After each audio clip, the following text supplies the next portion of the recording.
करीब 10 डिग्री तापमान के बीच शीतलहर अपने चरम पर थी। इसी दौरान अचानक प्रशासन की ओर से बुलडोजर कार्रवाई शुरू हो गई। मरनी देवी के घर पर बुलडोजर चलाया गया और कुछ ही देर में उनका घर पूरी तरह जमींदोज हो गया। इस कार्रवाई में कई परिवार बेघर हो गए। प्रभावित लोगों ने प्रशासन पर गंभीर आरोप लगाए और कहा कि मकान तोड़ने से पहले किसी तरह का कोई नोटिस नहीं दिया गया। मरनी देवी ने बताया कि उनके पास रहने का कोई साधन नहीं बचा है। उन्होंने कहा कि वे बेहद गरीब हैं और अब उनके सामने सड़क पर रहने की नौबत आ गई है। उनका कहना था कि उन्हें कोई पूर्व सूचना नहीं दी गई। अचानक जेसीबी के साथ लोग आए, सामान हटाने को कहा और फिर घर गिरा दिया। गरीब का ये देखो ना, उजार लगा दे रहे का तो साधन होए के चाहिए। कहाँ जाएगा ठंडा में बच्चा बुच्ची लेके? तो एनओसी आप लोग को अति नहीं दिया गया था? नहीं, कुछ ना मिला है, कागज पत्र परसों कहला का यही में 2.5 लगा दिया था। कब मतलब कितना परिवार में कितना लोग हैं आप लोग? 6 या 7 व्यक्ति। कहाँ रहेंगे अब आप लोग?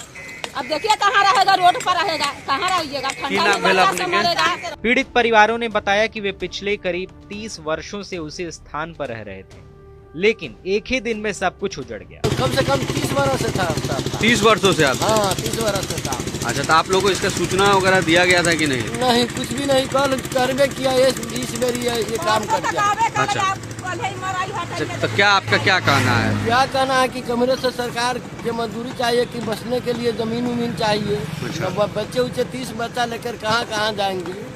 हाँ, 30 परिवार है, 4 भाई है, चारों भाई के दूर जमीन था, वो भी खत्म हो गया। तो आप लोग यहाँ कितने वर्षों से रह रहे थे? 30 वर्ष से ऊपर से सर। आप लोग को नोटिस दिया गया था? नहीं, कोई नोटिस नहीं था। कोई नोटिस नहीं दिया? कोई नहीं था। क्यों? ऐसा ही है, कोई नोटिस से आता तो हम लोग सोच आउट कर लेते, कमरे रहने के लिए, समय पास करने के लिए रख लेते। अब कहाँ रहेंगे? अब कहाँ जाएंगे सर? तो भगवान की मंजूरी है सर, और भगवान जैसे रखेगा वैसे बच्चे उच्चे लेके जाएंगे।